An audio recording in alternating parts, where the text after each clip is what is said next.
Bueno, muy buenas tardes a todos los presentes. Una vez más, gracias por acompañarnos en esta sesión, la segunda de este capítulo de seminarios en investigación organizados por el programa de doctorado en ciencias médicas con la finalidad de orientar a nuestros estudiantes, pero al mismo tiempo de hacerlo extensivo a la comunidad universitaria para que conozcan el quehacer de nuestros académicos y también de nuestros estudiantes. Hoy nos acompaña la doctora Ángela Rifo Campos, biotecnóloga, perdón, magíster en biología molecular y doctora en biomedicina y biotecnología, quien va a dar una charla referente a medicina de precisión en cardiooncología. Así es que le ofrezco la palabra a Ángela y nos quedamos deleitándonos con su presentación. Muchas gracias, Ángela. Gracias por la presentación, doctor Manterola. Gracias por la asistencia a todos los presentes. Les voy a compartir mi presentación. Genial. Bueno, este es el tema de presentación de medicina de precisión en cardiooncología. Está en el contexto de el área de genética y bioinformática del doctorado en ciencias médicas y tiene como finalidad dar un entendimiento amplio de lo que vendría a ser medicina de precisión en oncología y finalmente en cardiooncología, que es mi tema de trabajo actual. Entonces, medicina de precisión en este contexto está referido a que podemos utilizar las herramientas que existen en investigación básica translacional aplicadas al uso clínico que nos permitan que los medicamentos sean puntuales para cada paciente. En este caso se les quiso llamar medicina personalizada o se conoce muchas veces como medicina personalizada, pero por un tema de que el personal médico siempre atiende al paciente de manera personalizada, se le prefirió llamar medicina de precisión. En este tema de medicina de precisión se trabaja mucho en el área de biomedicina e investigación translacional. Y para acotarlo a un tema, en este caso va a ser cáncer, porque en realidad en otras enfermedades cardiovasculares, enfermedades monogénicas, también se puede usar la medicina de precisión, pero en donde se encuentran más desarrolladas aplicada al caso del cáncer. Entonces, para entender la magnitud del problema, en este caso, pongo aquí el número de casos de cáncer que existen actualmente según el GloboCan el 2020. La incidencia del cáncer, en el caso del cáncer de mama, fue mayor, o sea, es el primer tipo de cáncer con mayor incidencia a nivel mundial. Luego está el cáncer de pulmón, el cáncer colorectal, próstata. Y quiero hacer notar los números. Son de 19 millones de casos en el 2020. Y un total de casi 10 millones de muertes por cáncer en 2020. Y esto, si vemos la prevalencia a 5 años, sigue siendo números o cifras demasiado grandes, o sea, con un gran costo tanto económico como social para esta enfermedad. Entonces, entre las causas del cáncer, generalmente alrededor del 10% corresponden a herencia, el resto son esporádicas. Entonces, esporádicas se refieren a carcinogénicos, a elementos como por ejemplo fumar, ser fumador, el consumo de alcohol, el envejecimiento, ya que tiene una correlación positiva con el avance de la edad, etc. Pero sin embargo, a pesar de que se saben más o menos los posibles factores, se han caracterizado una gran cantidad de factores de riesgo, no se sabe por qué una persona sí le da cáncer, en cambio otra no. Entonces, esto hace entender que hace falta mucha investigación para poder focalizar los esfuerzos médicos y de tal manera que permitan que los pacientes que tienen cáncer puedan sobrevivir a la enfermedad con una mayor medida. Dentro de este tema se hace mucho hincapié en el diagnóstico precoz de la enfermedad. Las pruebas de diagnóstico actuales son las pruebas de imágenes, algunos marcadores que son bastante novedosos, pero que se usan en clínica de manera habitual, como por ejemplo Berberraf, ERK2 y otros marcadores. Pero la idea es seguir avanzando hacia dejar de tener que usar técnicas invasivas como son las imágenes, la biopsia, a utilizar técnicas no invasivas como es biopsia líquida, que quiere decir que la muestra no va a ser tomada desde el tejido del paciente, sino que más bien va a ser tomada desde saliva, sangre, orina, son fluidos del paciente que podrían contener células cancerígenas, que podrían contener ADN circulante, exosomas, vesículas, que podrían darnos indicio de que el paciente inició un proceso tumoral. Entonces, todo este tipo de análisis permitirían un diagnóstico precoz de la enfermedad, ya que podrían ser utilizados para el seguimiento cotidiano del paciente.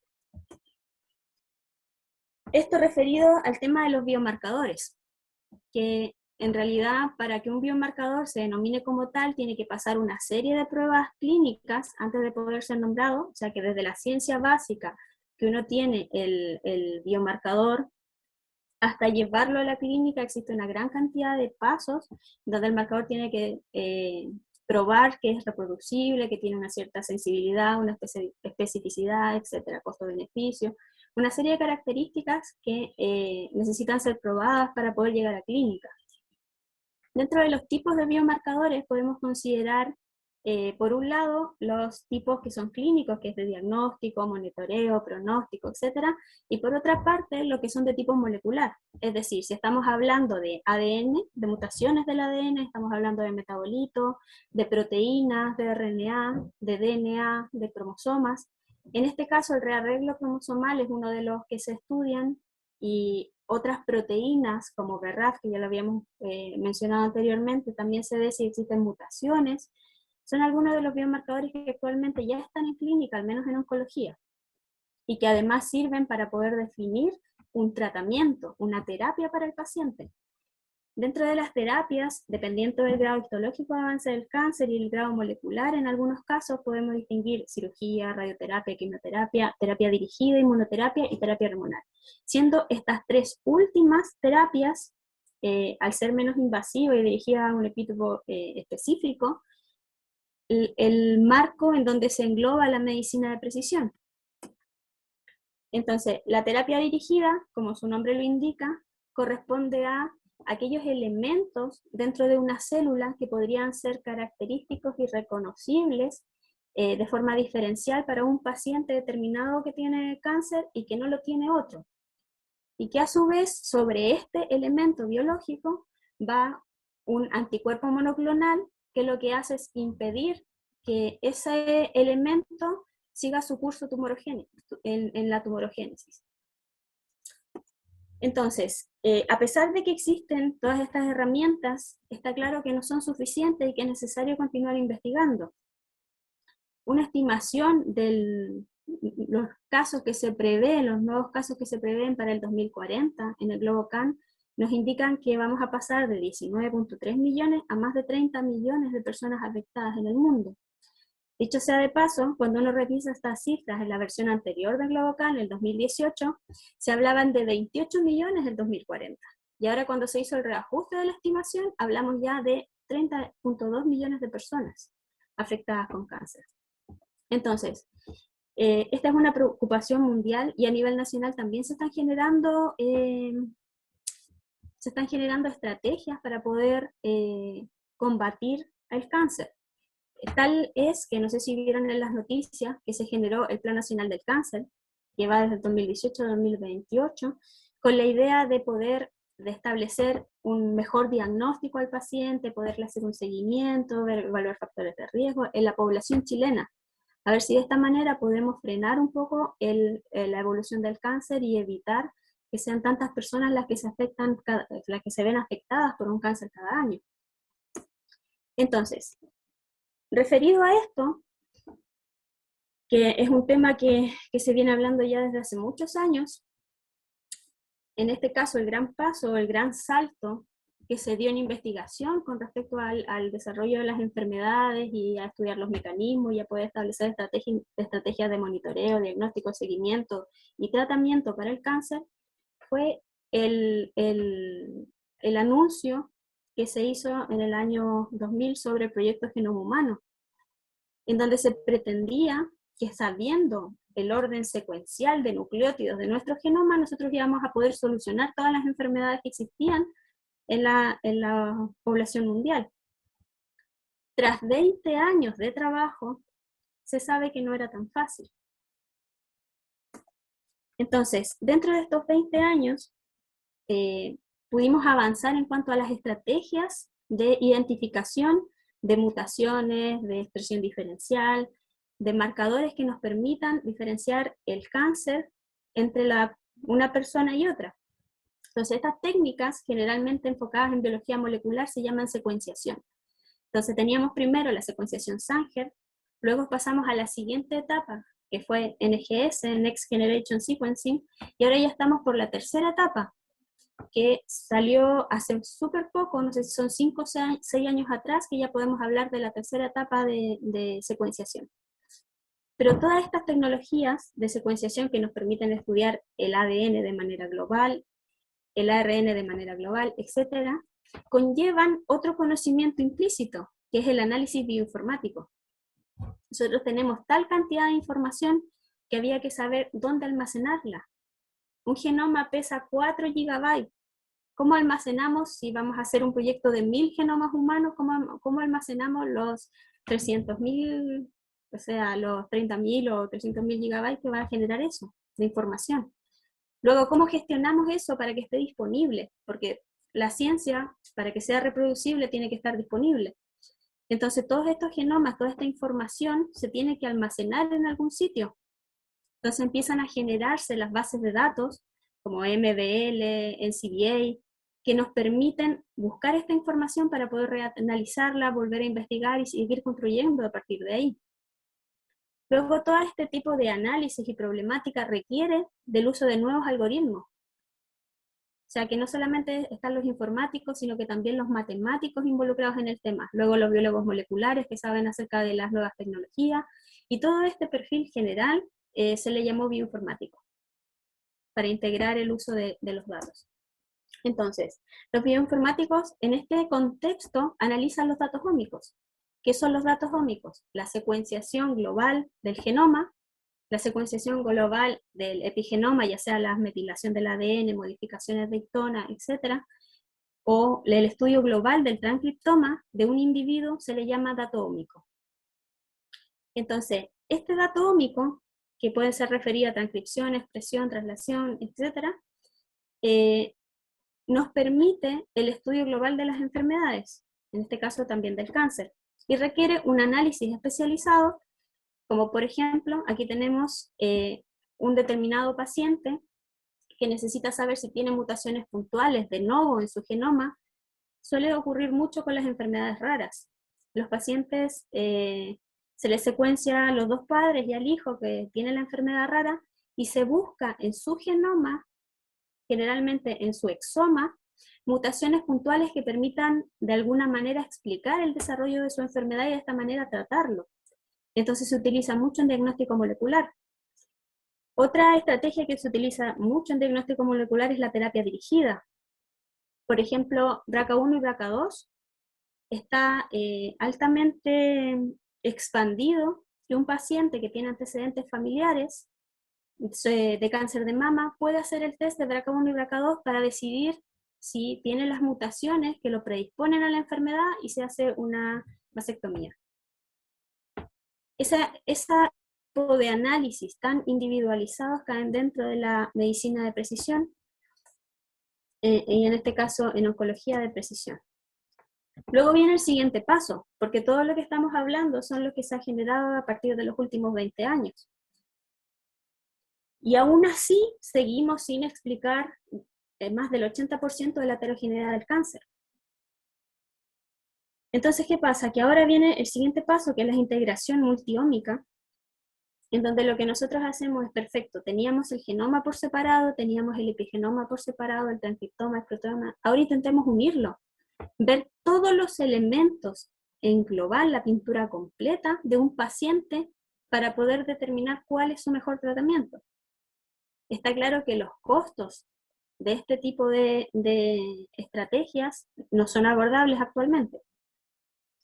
Entonces, por eso se sigue haciendo terapia, o sea, se sigue haciendo secuenciación dirigida para poder determinar genes puntuales que nos permitan dar una terapia al paciente, como por ejemplo, ¿qué genes?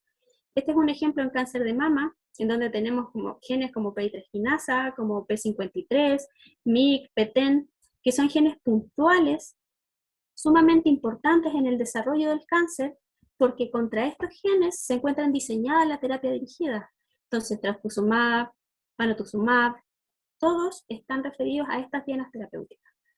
Y el caso es que si esta diana terapéutica está mutada, si este gen se encuentra mutado, probablemente el paciente, a pesar de que reciba el tratamiento, que dicho sea de paso es sumamente costoso, no va a verse beneficiado de él, porque no tiene las características genéticas que le permitirían ser un beneficiario de ese tratamiento. Otro ejemplo, por ejemplo, el cáncer colorectal, en donde tenemos que más del 70% de los casos se deben a la vía de inestabilidad microsatélite, vía de inestabilidad cromosómica, que es la vía SIN, en donde se explica mediante este es un modelo, uno de los más aceptados, pero no el único, en donde el desarrollo del cáncer se explica por una serie de acumulación de mutaciones hasta llegar a una estabilidad cromosómica generalizada. Dentro de estas mutaciones, APC, TP53, KRAS, PI3 quinasa son los más importantes, porque son los que el número de frecuencia poblacional es más alto. Por ejemplo, más del 80% de los pacientes que tienen cáncer colorectal hereditario tienen un APC mutado. Luego, por esta razón, las estrategias de terapia dirigida se han desarrollado sobre estas dianas terapéuticas. Y aquí viene el clásico ejemplo de KRAS. Generalmente, cuando un paciente tiene cáncer colorectal en un estadio 3, 4, se le administra una terapia con cetuximab, panitumumab, una terapia dirigida que le permite al paciente continuar o alargar su esperanza de vida. Sin embargo, mutaciones en la vía RAS, porque si se dan cuenta, esos medicamentos están sobre aguas arriba en la vía. Y la vía KRAS, que es la vía RAS, perdón, la siguiente, que tienen miembros como BRAF, KRAS y otros genes, si estos genes se encuentran mutados, no necesitan ser activados aguas arriba por los genes predecesores, por las proteínas predecesoras en este caso. Entonces, si el medicamento va a atacar a EGFR, pero yo tengo activa la vía en RAS, el medicamento no me va a funcionar. La vía va a estar activa constitutivamente y a pesar de que me den kilos de cetuximab, yo no voy a curarme, no voy a poder superar el tumor. Entonces, por eso es tan importante hablar de medicina de precisión en oncología. Pero luego aquí surge otro tema, que es la cardio-oncología. El estudio de la relación que existe entre las enfermedades es bastante frecuente en ciencias médicas y se ha empezado a hacer a partir de todo el análisis ómico y todo esto, las comorbilidades. En el caso de la cardio-oncología existe una relación súper evidente entre las vías moleculares que están originando ambas enfermedades. Lo que se ve patente en clínica cuando a un paciente se le diagnostica con cáncer y se le aplica un tratamiento, incluso un tratamiento con terapia dirigida, ese paciente aumenta enormemente su riesgo a padecer una enfermedad cardiovascular, porque están compartiendo dianas terapéuticas entre ambas enfermedades. Entonces, una enfermedad predispone al desarrollo de otras, y tratar esa enfermedad debe ser vigilada con medicina de precisión para que los pacientes que hayan sobrevivido a un cáncer no terminen enfermando y muriendo por una enfermedad cardiovascular, que es lo que tiene altos niveles de probabilidad en este minuto. Entonces, ustedes se preguntarán, pero esto está todo en investigación básica. O sea, toda esta información está siendo aplicada y la verdad es que sí.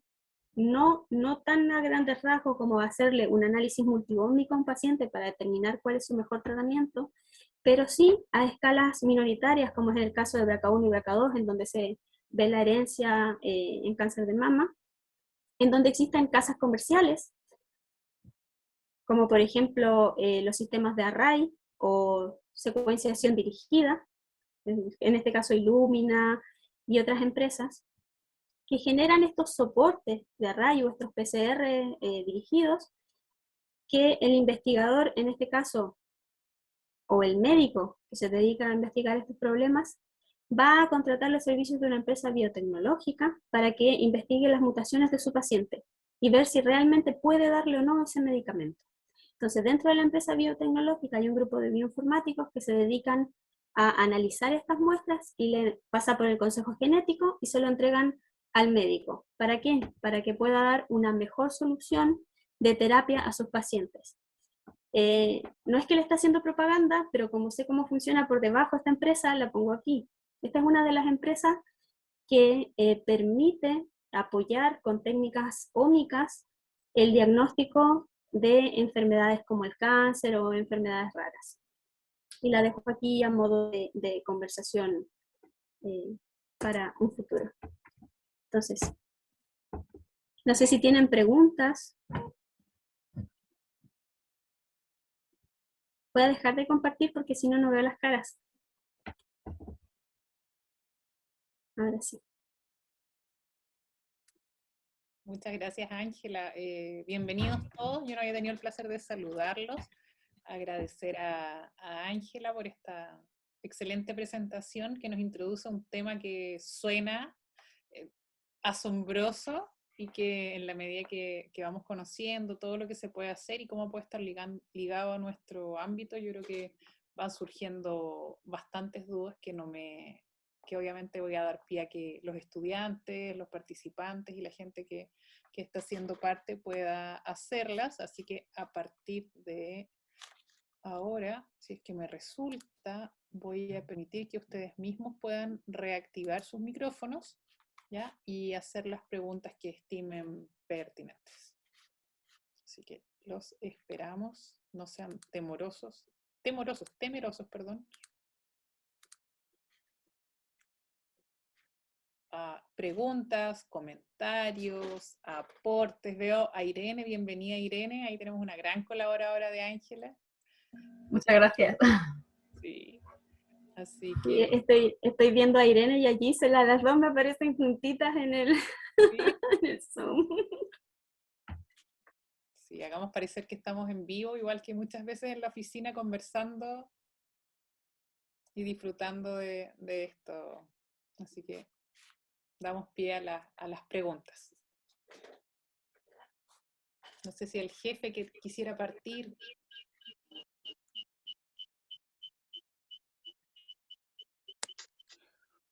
Bueno, solamente abrir un poco la discusión, felicitando a Ángela y agradeciéndole por su gentileza de mostrarnos lo que ella ha hecho, lo que le gusta, cómo se ve esto hacia el futuro incluso.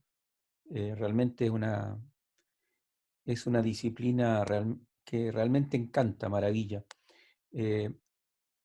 A modo de pregunta general, quizás saliéndome un poco del tema, ¿cómo podrías, Ángela, darnos una idea de en qué forma la medicina de precisión podríamos utilizarla en otros ámbitos de la medicina, como la infectología o en la parasitología, que no sea la oncología propiamente tal? Sí, la verdad es que en este sentido tenemos el ejemplo, por ejemplo, actualmente del COVID, en donde se ha visto que técnicas moleculares se usan cotidianamente para poder diagnosticar la infección y también para seleccionar nuevas variantes, ver cómo esas variantes están afectando al tratamiento, en este caso a las vacunas. Se han visto personas que a lo mejor se han visto afectadas por la vacunación, etcétera, etcétera. Entonces todo eso es una interacción entre la genética del paciente, la genética del virus, y las herramientas moleculares que podemos utilizar para poder, en este caso, entender la enfermedad y combatirla.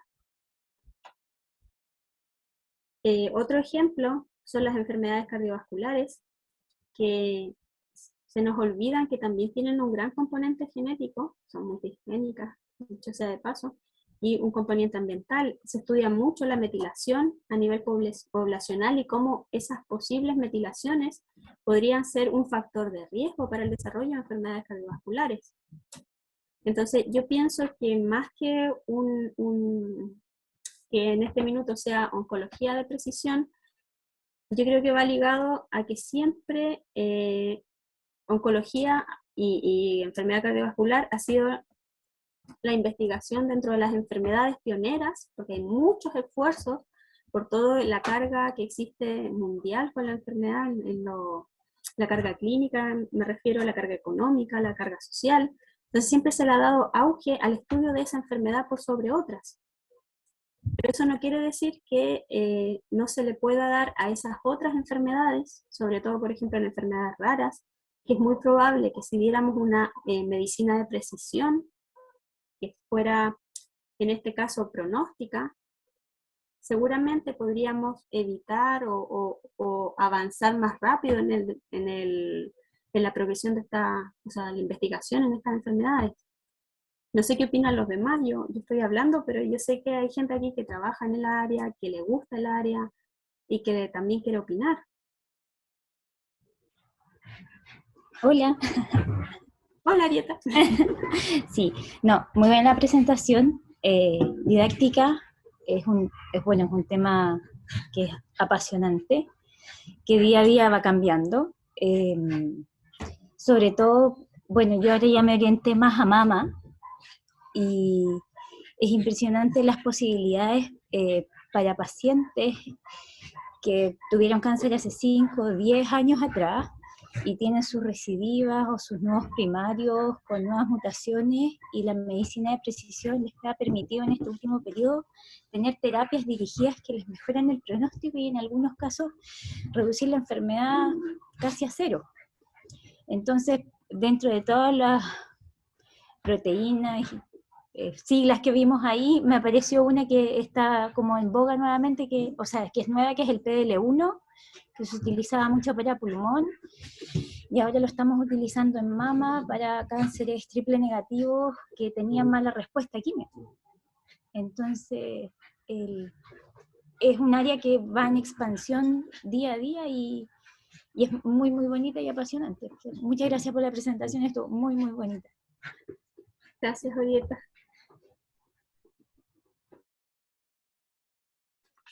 Buenas tardes.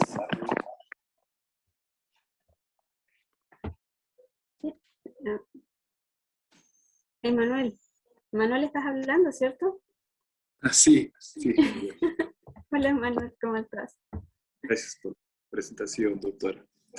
Primero le hago un comentario y luego le hago una pregunta.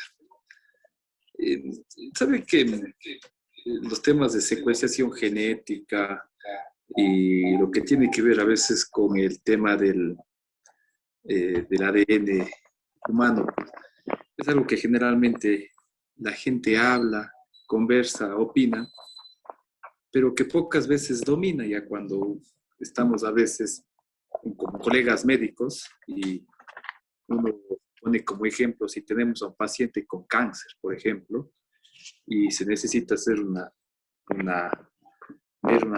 translocación, por ejemplo, uno dice y hace la pregunta, ¿qué examen pediría? Y para exagerar el asunto, uno dice, ¿pedirían acaso una resonancia magnética de cerebro? ¿Pedirían una radiografía de tórax? ¿O qué estudio pedirían para ver una translocación? Y yo diría que el 90% de los colegas no saben qué estudio pedir. Sin embargo, toditos los días estamos hablando de la PCR, del coronavirus, que no es nada más que una secuenciación genética, que bien usted lo dijo. Eso como comentario, como que la parte médica, insisto, todo el mundo se repite y a veces no podemos aplicarlo mucho en la práctica. Y como pregunta, doctora Ángela, Quizá usted nos pudiera comentar o decir qué fármaco específicamente se ha logrado crear o medicamento que se pueda utilizar ya dentro del tratamiento de alguna enfermedad, sea oncológica o no oncológica, y que la secuenciación genética del ADN nos haya ayudado. Eso nomás, gracias. Sí, gracias, Emanuel. Sí, es.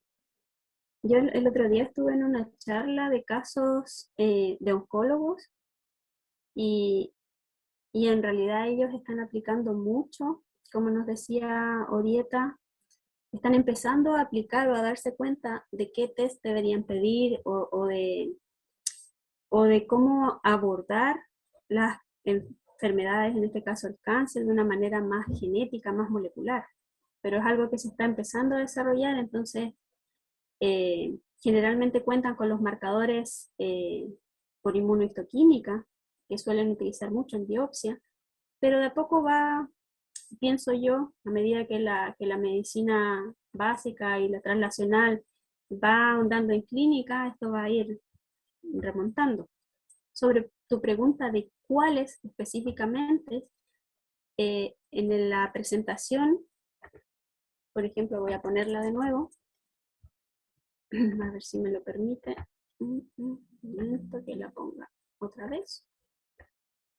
Dentro de la presentación, al final cuando doy los ejemplos de cuáles son los targets, cuando estoy hablando de PI3 quinasa, RAS, RAF, las rutas, estas rutas han sido determinadas mediante investigación básica y la mayoría de ellas para ver específicamente cuál es la mutación que está siendo alterada, por ejemplo, en el caso de KRAS, ha utilizado técnicas como Sanger, porque estas son las más antiguas, pero las nuevas ya utilizan secuenciación dirigida, etc. Entonces, cuando tú me preguntas qué genes son, aquí tengo una lista de todos los genes que han logrado ser identificados mediante técnicas de biología molecular, de secuenciación, y todos los fármacos dirigidos que han sido desarrollados gracias a que hay investigación en el área. No sé si de esta manera respondo tu pregunta, pero en realidad son bastantes. Y generalmente, por ejemplo, en este caso tengo a cetuximab en cáncer de mama, pero cetuximab también se utiliza para cáncer colorectal y otros tipos de cáncer. Y cuando uno dice es un anticuerpo monoclonal, es decir, lo que hace es identificar la mutación en EGFR para poder bloquear esta vía de señalización. Toda esa investigación básica es la que hoy día se utiliza en clínica. Lo que pasa es que yo creo que a lo mejor faltaría lo que decía Orieta en el seminario anterior, que es un acercamiento más directo de los médicos hacia el área de biología molecular y hacia la investigación básica que se lleva a cabo en biomedicina. No sé si respondo a tu pregunta o no, Emanuel.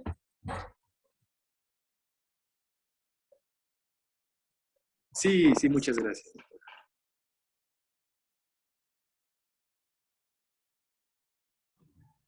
No sé, yo creo que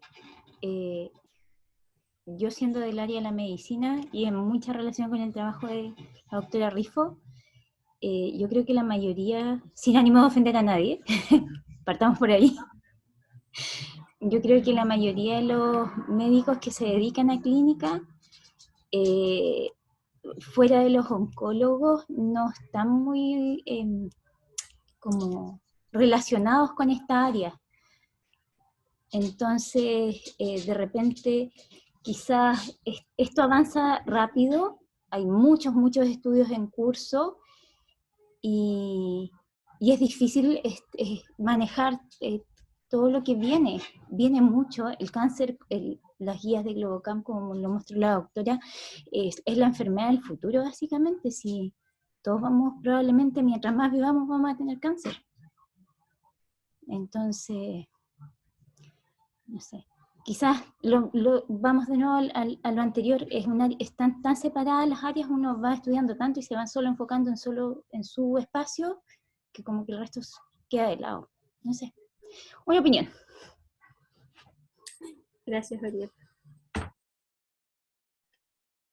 Sí, No, yo quisiera opinar al respecto, pero me parece que Irene va a Ricardo, hablar. Ricardo quería hablar, pero Armando, adelante y luego le damos, o sea, a Rodrigo, perdón. Sí, respecto a las especialidades, es complejo el tema porque también recordemos que tenemos subespecialidades, ¿no? Aún dentro de la genética médica está el especialista en genética médica que se va a dedicar nada más a estudiar los padecimientos oculares, el que se va a dedicar a la dermatogenética, etcétera, ¿no? Y son muy pocos. Yo les puedo hablar del caso de México. Allá tiene la subespecialidad en dermatogenética y son como 10 para 127 millones de habitantes.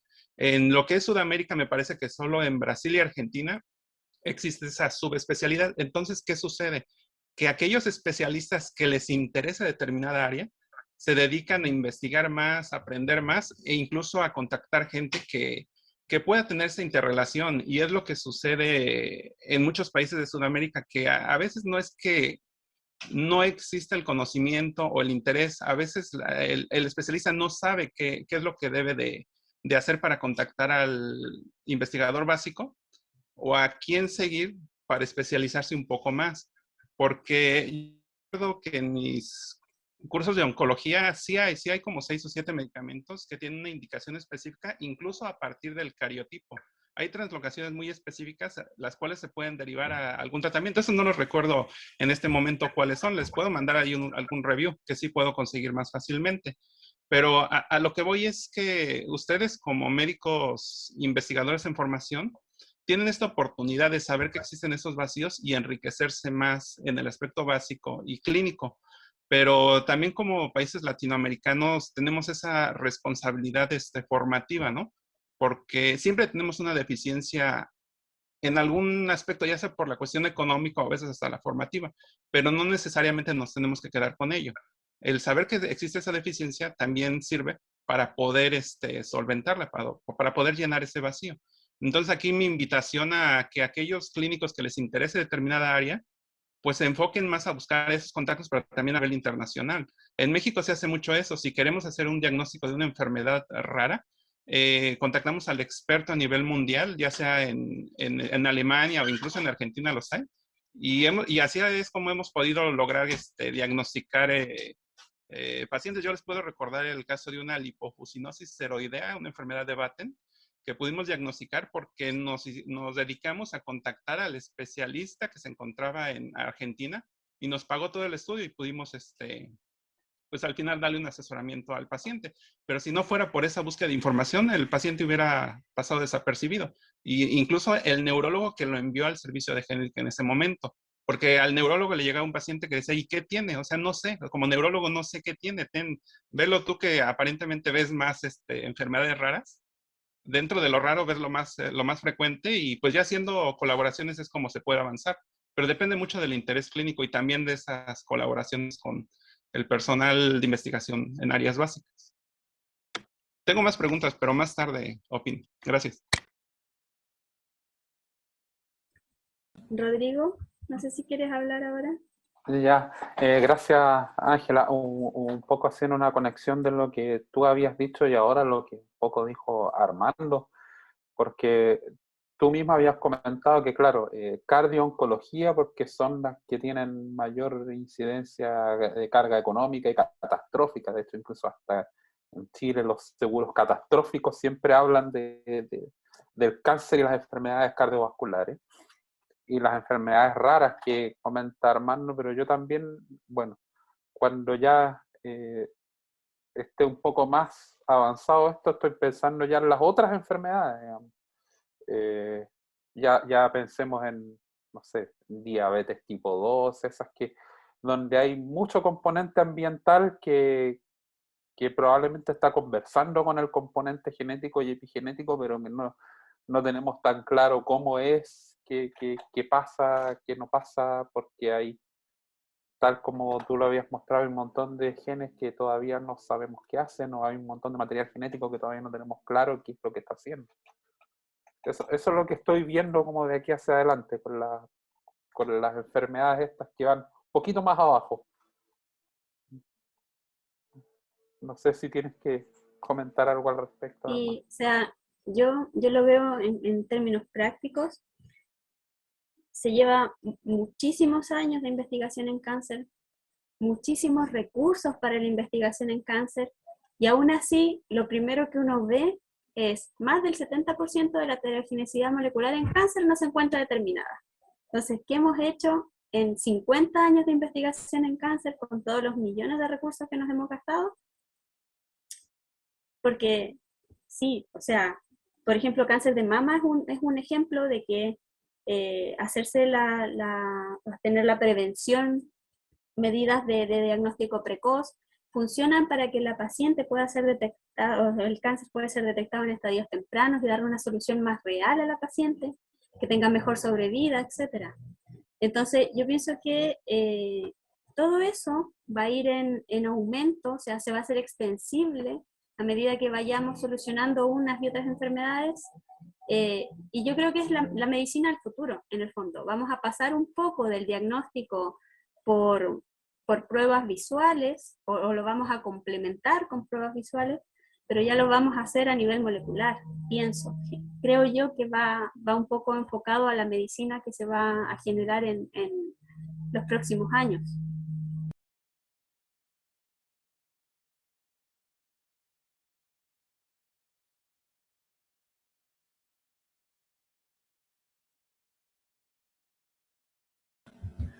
Yo pido la palabra. Iba a consultar, como imagino que también aquí hay muchos estudiantes, no sé si podrías hablar un poco de ti, de la bioinformática, cómo fue todo el proceso, un poco si hay algún estudiante a lo mejor que le puede interesar ese mundo. No sé si podrías contarnos un poco.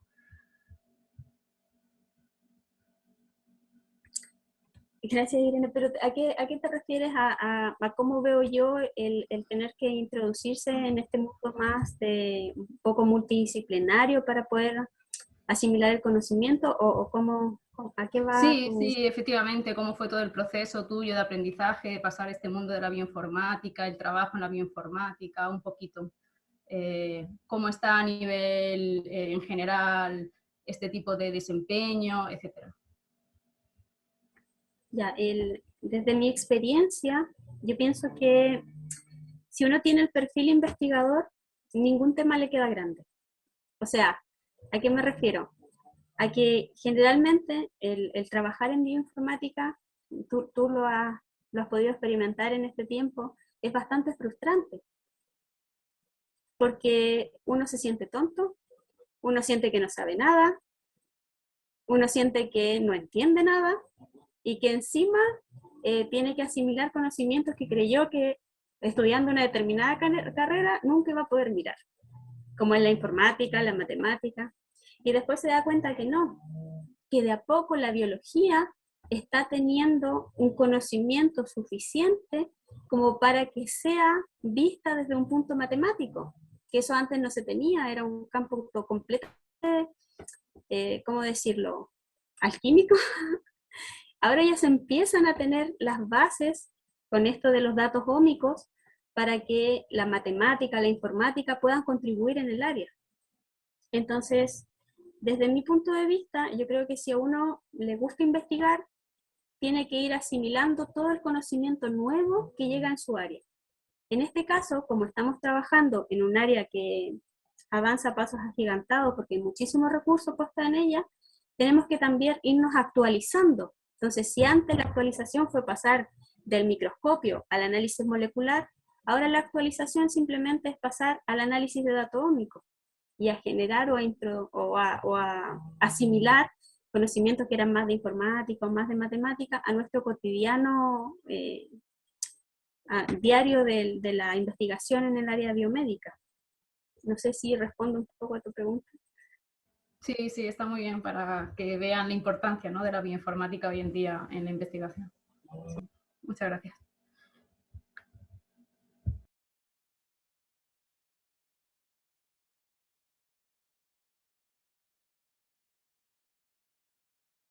No sé si hay más preguntas, no veo ningún micrófono. Sí, Ángela, Sí, Armando. si me lo permite nuevamente. Quería preguntar, en cuanto a enfermedades raras, hay una enfermedad que no lo es tanto, ¿no? Como la esclerosis tuberosa. en donde se presentan rabdomiomas. Entonces, mi pregunta era, ¿en Chile se ha hecho algo al respecto, investigación, respecto a esos tumores? No te sabría decir, no te sabría responder, Armando. La verdad es que si te digo que no estaría mintiendo porque no conozco a todos los investigadores ni a todas las áreas, pero a lo mejor los médicos aquí que están más relacionados, por ejemplo, Orieta, que tiene más contactos en Santiago, o no sé si hay alguien más que pueda darnos su opinión al respecto. ¿No? Lo comento porque en mi experiencia he trabajado con otra enfermedad que también no es tan rara, ¿no? Como es la neurofibromatosis. Y en el hospital donde estudié, el Hospital General de México, hicieron un banco un biobanco, ¿no? De muestras. El problema con el investigador que hizo ese biobanco es que al final ya no sabía qué hacer con ellas, ¿no? Porque necesitaba más contacto con el área básica. Y pues son oportunidades que se van dando también, ¿no? Conforme se va charlando con los demás investigadores. Pero pienso que también aquí en Chile debe de haber cierto porcentaje de enfermedades que son raras, pero que se ven con más frecuencia en la clínica y que a lo mejor se piensa que no se les puede hacer mucho para mejorar el pronóstico, pero en cuanto a investigación creo que sí hay muchas cosas que se pueden realizar. Y esto solo se puede saber estando en el hospital y platicando con los demás clínicos de otras especialidades. Y bueno, tenía otras preguntas, Ángela. No sé cómo está la situación de la creación de empresas en Chile, porque en México hubo un grupo de 5 médicos genetistas recién egresados que juntaron todo el dinero de que les pagaban, ¿no? De su beca, y con eso compraron unos microscopios, alquilaron, bueno, arrendaron un lugar y empezaron de cierta forma, a maquilar, ¿no? los estudios, pero después los realizaron ellos. Y ahorita es una de las empresas más, que más gana en México. Creo que están cerca del $1,000,000 al año. Y se llama Genos Médica. Entonces, yo viendo las facilidades que hay aquí en Chile, pienso que se puede hacer algo similar, pero en realidad no sé cómo se dificulta la creación de una empresa, o a lo mejor es más fácil. No sé si tú me podrías comentar algo al respecto, enfocándonos en esta cuestión de los laboratorios, ¿no? Sí, Armando, existe algo que se llama Tu empresa en un día. No sé si has escuchado de eso. Que Rodrigo, veo a Rodrigo hacer así. Sí, existe algo que se llama Tu empresa en un día y finalmente yo pienso que es súper fácil. O sea, si tú tienes la convicción de que puedes hacerlo, es probable que lo hagas, porque esto está en pañales en Chile. Existen muy pocas empresas que hacen secuenciación, pero tuvimos una mala experiencia con una, dicho sea de paso. Doctor Montero, te puedo hablar de eso. Pero sí, o sea, tú sabes que las grandes empresas como Illumina, si tú tienes una cartera de socios o una cartera de clientes un poco significativa, ellos te gestionan el equipo. Ellos te gestionan los recursos. Yo creo que eso ya va para el área de emprendimiento, donde dice que o sea, con una buena idea no es necesario tener dinero, sino que tener socios y saber venderla. Entonces, o sea, sí, tu empresa en un día, Armando. Ok, es interesante revisar esa información. Y en esta semana estuve revisando un paper que salió en México, no lo tengo ahorita en la mano, pero habla del estudio de 27 etnias de México. En México son como 65 etnias, ¿no? O las que se reconocen, pero se enfocaron en 27, que fue donde pudieron encontrar una N adecuada y suficiente, hicieron secuenciación de todo el genoma. Entonces, mi pregunta es en relación a Chile, ¿qué tanto conoce a sus poblaciones nativas? ¿Se ha hecho algo al respecto? Por ejemplo, acá en la Araucanía, pues tengo entendido que son más etnias mapuches, ¿no? Las presentes. ¿Hay algo que se haya hecho al respecto en esta zona de la Europa? Yo pienso que ese tema va para bioética, el comité de ética.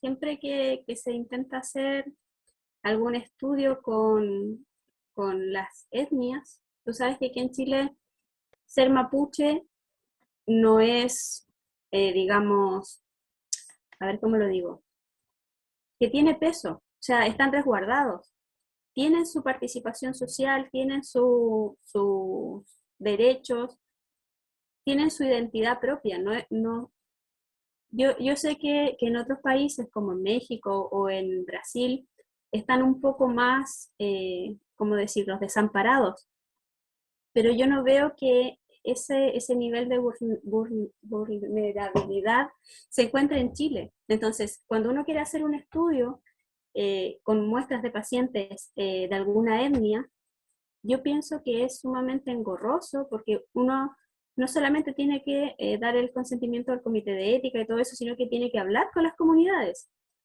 Ellas dan los permisos para todo, no nosotros. Sí, No sé me si parece interesante.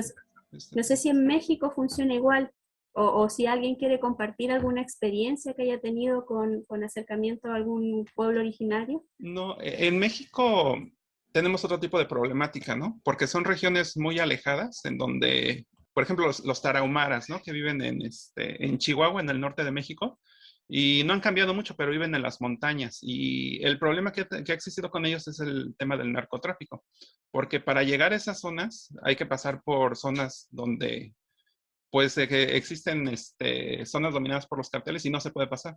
Entonces, mucha de esa investigación se ha abandonado porque pues quieres acción de campo, pues desapareces y ya, no vuelven a saber de ti. Entonces, ese es uno de los problemas que existe allá en México, pero es en zonas alejadas. Si tú quieres hacer ese tipo de investigación en zonas donde son más pobladas, se puede hacer. Y la comunidad es muy abierta a comunicarse, ¿no? Con el investigador. Y lo digo por experiencia porque hice el servicio social en otro estado que se llama Tabasco y es más tropical el sitio y allá son chontales, es la etnia predominante y son muy comunicativos, agradables, empáticos y se puede trabajar. El problema es que allá no se invierte para hacer ese tipo de investigación y lo que se hace es solo para aquellos grupos que cuentan con el dinero, por ejemplo el INMEGEN, quienes son financiados en parte por SLIM, por la iniciativa SLIM. Entonces reciben todos los millones de dólares y lo pueden hacer, pero son 1 o 2 grupos en México. Ya si un grupo más pequeño lo quiere hacer, pues es costoso, engorroso y pues a veces hasta imposible. Y para finalizar, Ángela, me gustaría preguntarte sobre las variantes de... Armando, sí, Sí, dame un segundo. Lo que pasa es ok, que Nicolás tiene la mano levantada. ok, Sí, ok. Sí, antes de súper pasar Patu a y la yo que nos siguiente. conocimos hace muy poquito rato y además solamente alcancé a ver el final de tu presentación, pero quería comentar respecto a la pregunta de los estudios de genética en población indígena. Yo creo que acá en Chile existen muchísimos, solo que muy pocos de ellos están orientados al ámbito de salud. Pero en genética de poblaciones y microevolución humana existen al menos 40 años de estudio. Al principio se hacían con marcadores de proteínas, como con proteínas transmembranas, grupos sanguíneos. Esos estudios mucho más clásicos tuvieron un trabajo pionero de Francisco Rothhammer con población aymara, ahora su profesor está en la Universidad de Tarapacá. El Instituto de Ciencias Biomédicas de la Universidad de Chile tiene un programa de genética humana en donde buena parte de sus investigadores partieron también haciendo ese tipo de investigaciones con población aymara, mapuche, Rapa Nui. De hecho, hay toda una serie numerada en la revista médica alrededor de los años 80 y 90 que se llama algo así como la genética de las poblaciones chilenas, en todos estos artículos de grupos indígenas. Y hoy en día, con técnicas más genómicas, está este grupo de Ricardo Verdugo, Chile Genómico, donde también ellos publicaron un librito de divulgación hace creo que 1 año y medio de la Soledad de Ríos, que creo que se llama El ADN de los chilenos, si no me equivoco. Entonces yo creo que el único paso que está faltando es justamente que aparezcan grupos que combinen esta información más de genética de poblaciones y de evolución, un poco orientado a temas más bien de larga data, de escribir la historia y la prehistoria de la evolución humana, con su contraparte de salud, ¿sí? Y tal vez el paso que nos está dando aquí. Pero yo sé, por ejemplo, en México hay gente como Víctor Acuña o la gente que trabaja en el proyecto Candela, que vienen principalmente de la Escuela Nacional de Antropología e Historia, han estado haciendo ese tipo de pasos. Sí, hay varios estudios, por ejemplo, de relaciones entre marcadores genéticos y colesterol en poblaciones indígenas. Así que eso nos está faltando acá en México, hay mucho más hecho de eso que acá. Sí, de hecho lo que le quería comentar a Armando, que de hecho hay un proyecto en Chile que se llama como el proyecto 1000 Genomas, donde participan numerosas universidades e instituciones que a lo mejor le interesaría buscar y leer si quiere saber más de lo que se está investigando y colaboradores, investigadores que estén trabajando en todo este proyecto.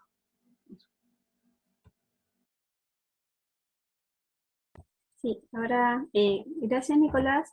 La verdad es que yo en este sentido siempre soy cuidadosa con el comité de ética, porque creo que hubo una polémica con el trabajo de comunidades indígenas que algo surgió, porque por eso digo que a lo mejor es un sesgo mío, pero no sé si tú tienes experiencia en lo difícil que es conseguir una aprobación del comité de ética para un estudio prospectivo en cortes de pacientes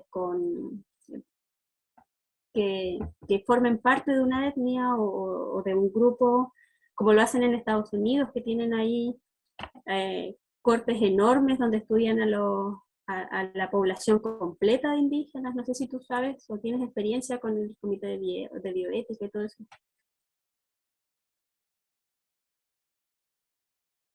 Sí, bueno, de hecho en Estados Unidos ya ellos empezaron a tener problemas con ese tipo de cosas.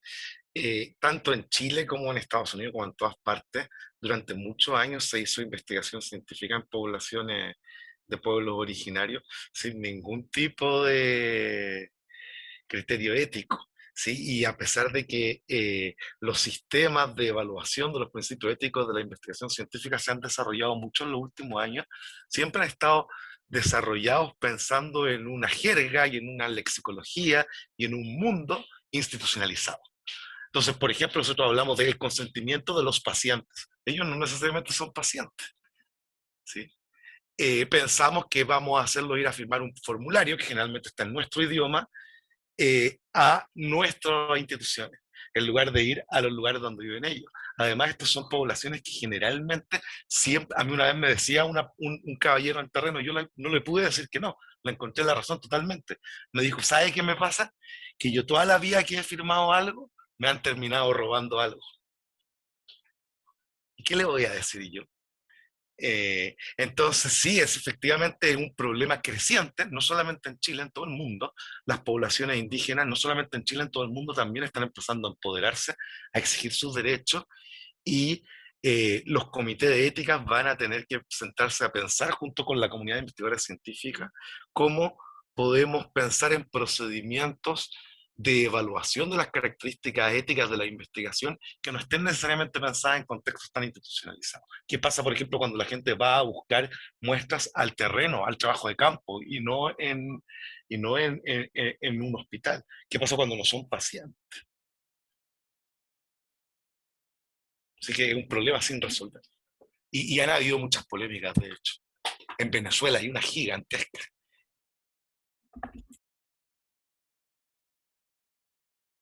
Gracias Nicolás por compartir tu experiencia. No sé si alguien tiene otro comentario que hacer al respecto o le damos el paso a Armando para que continúe con su pregunta.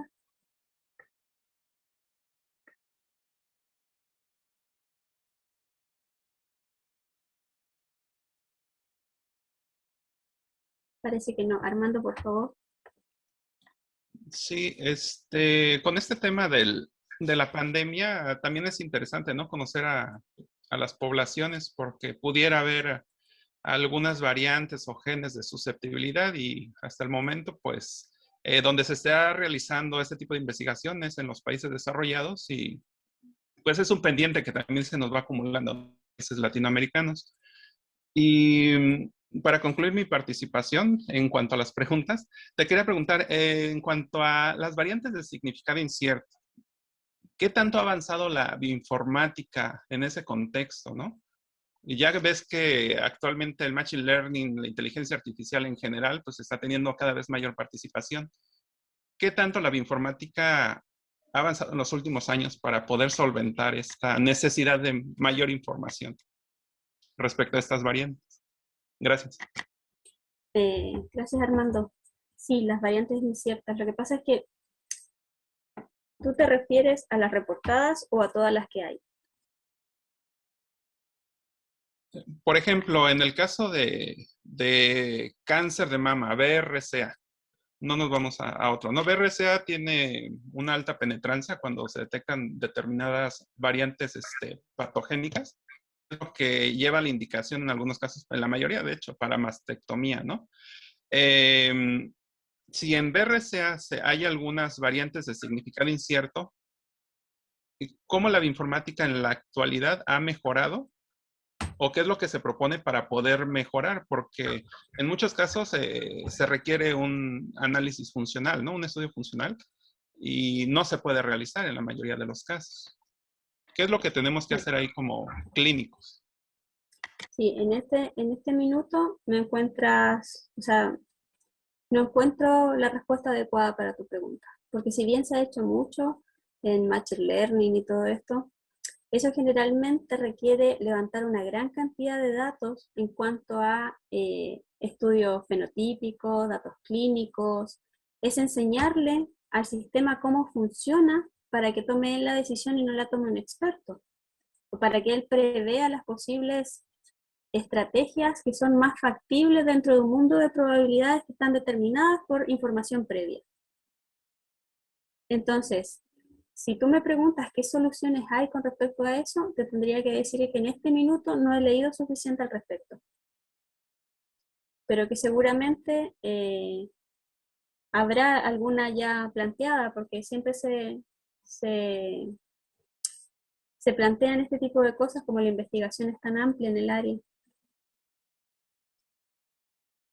Entonces, lamento no poder tener una respuesta clara, Armando. No, gracias, Ángela, porque es una pregunta constante, sobre todo en el tema de las enfermedades raras. Estoy recordando que por lo general el bioinformático consulta al médico genetista que trabaja en el laboratorio para poder hacer la anotación en algunos casos de las variantes, ¿no? Y ya después de cierto diálogo se llega a la conclusión. Y creo que eso es muy bueno, ¿no? Porque el clínico está participando en tratar de determinar, ¿no? Bajo ciertos análisis bioinformáticos que va a ser el experto, si esa variante tiene o no una implicación. Es algo muy, muy complicado, pero creo Sí, que es lo uno que de los pasa, ejemplos, ¿no? Donde se lo que puede hacer ese enlace. Sí. Lo que pasa es que en ese sentido, nosotros cuando hacemos un análisis bioinformático, detectamos una variante, siempre hay que primero hacer dos cosas. Primero, corroborar toda la parte de error que podría estar determinando esa variante, es decir, se encuentra en un 50% de las secuencias, entonces sí podría ser una variante en un alelo, pero si está por debajo del 30%, entonces estamos hablando a lo mejor de un error de secuenciación y no de una variante real. Entonces se tienen una serie de consideraciones y luego, después de ese filtro, lo que se hace con las variantes es las 3 o 4 candidatas, resecuenciarlas mediante la técnica más robusta que existe, que es Sanger. Nos vamos a primera generación en secuenciación para verificar efectivamente que esa variante existe y no es un error de segunda generación. Después de eso, como te decía, las bases de datos están en construcción. La anotación en general está en construcción. Ten en cuenta que el porcentaje que entendemos de toda no te estoy hablando del genoma completo, sino que te estoy hablando solamente del exosoma, es ínfima. Porque nosotros decimos, sí, esta región codifica para este gen, pero es que resulta que a veces, aloja a este gen, pero resulta que a veces dentro de un mismo gen puede ir alojado otro pequeño, que es un microRNA que no sabíamos, y le estamos atribuyendo una función molecular al gen que codifica una proteína, cuando en realidad en la misma zona está un microRNA o otro elemento que está haciendo la función. Entonces, cuando nosotros anotamos una variante en bases de datos, es la anotación que tenemos en el minuto con la evidencia que hay en el minuto, pero que a lo mejor 2 o 3 años después va a cambiar. Por eso todas las bases de datos en biología, incluso el genoma mismo, tienen versiones. porque es una información que está evolucionando.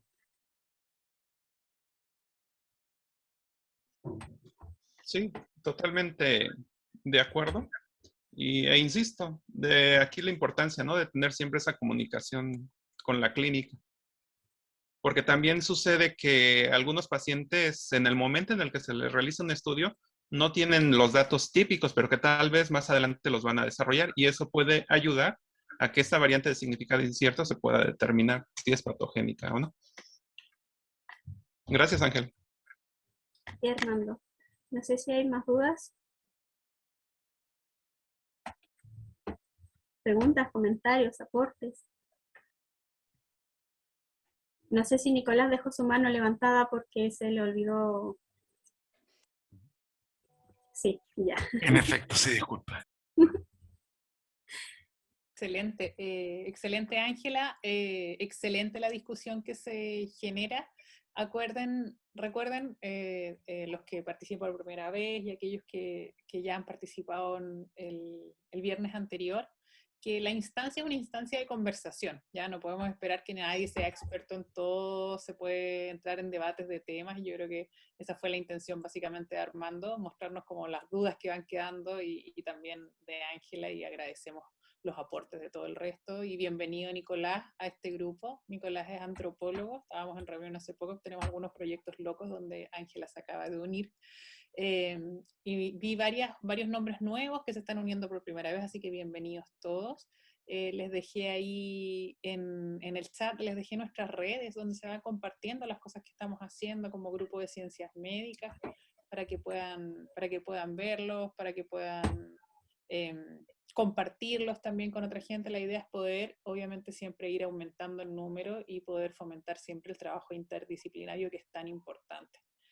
Y antes de darle la palabra al jefe máximo, a nuestra máxima autoridad de este doctorado, que dice que no, bueno, no, porque la Silvita no está, les voy a pedir que si pueden prender una foto para sacarles, prender sus cámaras para poder sacar una foto para compartirla en nuestras redes. Aquellos que quieran salir, se entienda, aquellos que no quieren salir en las fotos, no hay ningún problema, pero los que quieren salir, por favor, sonrían, pónganle un aplauso ahí en los emoticones a Ángela por su excelente presentación, para que puedan ver que somos un grupo de gente que estamos apoyándonos, que estamos unidos y que estamos felices de esta tremenda presentación que nos hizo Ángela y que nos está ayudando a conocer cada vez más. Así que a la cuenta de 3, la mejor sonrisa, por favor.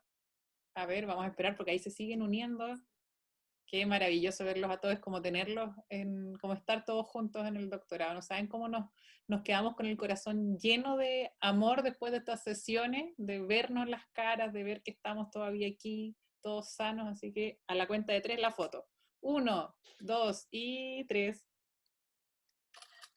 Y los aplausos para nuestra excelente doctora Ángela Rifo también, porque ha hecho una gran presentación. Así que ahora dejo de hablar y doy el paso a nuestro querido, amado doctor Manterola, para que él dé las palabras de la respectiva despedida. Bueno, tanta rimbombancia viene de muy cerca, hay mucha cercanía en ese comentario. Bueno, igual que al comienzo, agradecerle a todos los participantes de esta sesión. Tamara ya se refirió a la importancia que tiene para nosotros como grupo estar al menos a la distancia, trabajando casi todos juntos, por lo menos una vez a la semana, lo que antes hacíamos todos los días y hasta teníamos un espacio para deleitarnos con algún café lojano o quiteño, pero bueno, ya espero que de aquí a máximo un año más podamos volver a estrecharnos las manos, abrazarnos y poder disfrutar, ¿por qué no?, de una buena pichanga y un par de caipiroscas en aquel localucho donde nos juntábamos en las noches de los días jueves. Rodrigo sabe perfectamente lo que estoy hablando porque vi que hizo un tic ahí medio nervioso. Sí, el Bardi Pinky era nuestro favorito, ahí íbamos con cierta frecuencia. Y espero que podamos reencontrarnos en algún lugar así a la brevedad posible. Gracias, Ángela, por tu tiempo, tu bonomía, por lo didáctico de tu presentación. Gracias a todos los que hicieron aporte. Gracias a todos los que nos acompañaron. Y también digo lo mismo que Tamara. Feliz de verles las caras, aunque sea en una pantalla de computador. Dios quiera nos podamos ver face to face lo antes posible. Todos vacunados y sanitos. Un gran abrazo y si Dios quiere nos vemos el próximo viernes a la misma hora y por el mismo canal.